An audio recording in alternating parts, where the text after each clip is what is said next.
Are you lost, baby boy? Hello guys, it's me, DJ Rocky Tera, at isa na namang panibagong listahan ng aking isisiwalat sa inyo. Kaya naman eto na ang top 10 klase ng online seller. Online seller ka ba? Kasi ako online seller din ako. Ang dami kong binibenta, lumpia ng nanay ko, sisig ng nanay ko. Ako din, binibenta ko na sarili ko. Gusto mo? Well, anyway, eto na ang number 10. The kumusta or akala mo may care. Magsisimula ang lahat sa kumusta. Ay, ito. Tagal ko na itong hindi na-chat ah. Kumusta? May chat si Michael Fantinalgo. Kumusta? Eto, Paps, okay naman. Ikaw ba? Okay din naman. Nga pala, nagbebenta ako ng Japan surplus. Binibenta lang pala ako. Kala ko naman may care. Number 9. PPPP. As in, apat na P. Hindi si Papa P. As in, palike po page person. Wait lang. Nagpapalike ng page ng kanyang negosyo.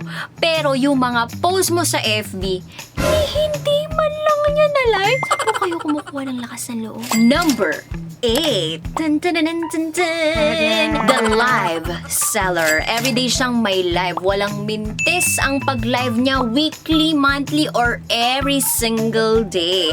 At habang pwede rin namang weekly or twice a week, 3 weeks ago. Mali ako na 3 weeks ago. Ano thrice a week dapat yun? At aabangan mo talaga dahil every single live niya ay meron siyang matinding pakulo. Okay, so ang next item po natin ay ang mahiwagang dibdib. Ito po, ayan, ito po ang sagot sa lahat po ng mga tao or mga kababaihang kinapos. Opo, alam nyo na po yun. Ito po, ibinibenta ko na lamang po ng 5 petot each. Ayan. So, ito pong kabila, slightly used lang po ito, no? Minsan po kasi, ginagamit po itong mask. Hala, parang gamit. Maasim-asim. Okay. Ito po ay napakamura lamang po. Gawa po ito sa napaka-quality or kalidad na foam, no? Ayan po, kung mapapansin po ninyo, ang kanyang texture, ano po siya, madulas-dulas. Okay, meron na tayong winner. Ayan, ikaw na, kabisyo, ang makakakuha nitong foam na ito, ng mga pad na to. Ayan, congratulations. Ito na ang sagot mo to a bigger you. Number 7. The hanap bahay. Yung tatanungin ka kung taga saan ka, pero yun pala, padadalhan ka lang ng paninda nila. Taga saan ka pala? Uy, tinatanong ako kung taga saan ako. Ginagawa mo. Di nakikita yung... Ang hirap pala pag wala music. Padalhan kita dyan ng item ko. Punta ako mamaya. May benta na ako. Number 6. ML. As in, makatinda lang. Yung tipong kinaka-copy-paste niya lang lahat ng mga details ng kanyang binibenta. Tapos, ayun, ibibenta niya na. Generic lang yung mga pinagsasabi pero wala talagang alam na detalye dun sa binibenta niya. Tintera po ba talaga kayo? Ano po yung size ng aparador?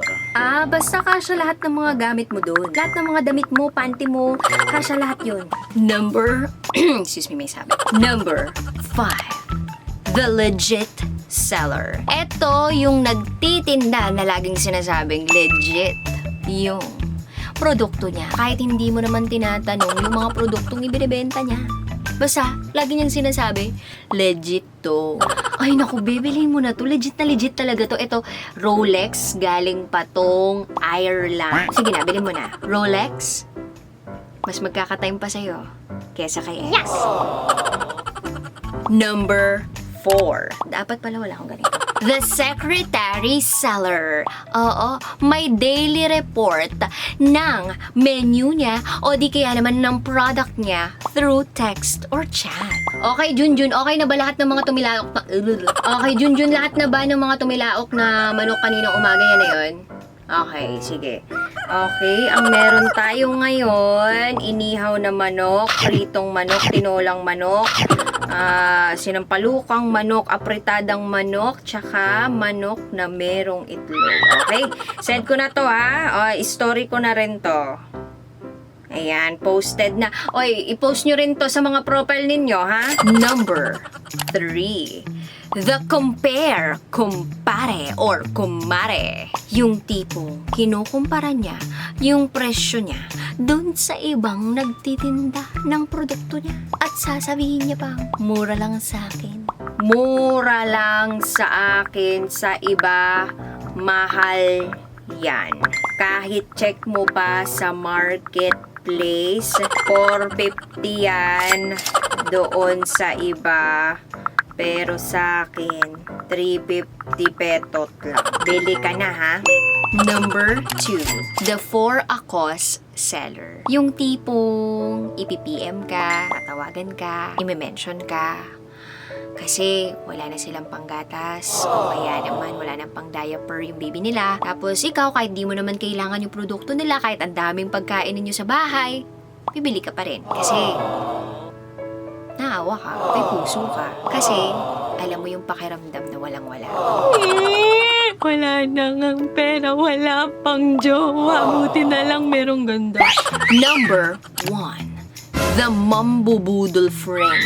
Nabudol ka? Nandyan na sa sala ninyo yung lumpia at sisig, 400 petot lang. Wala ka namang in order.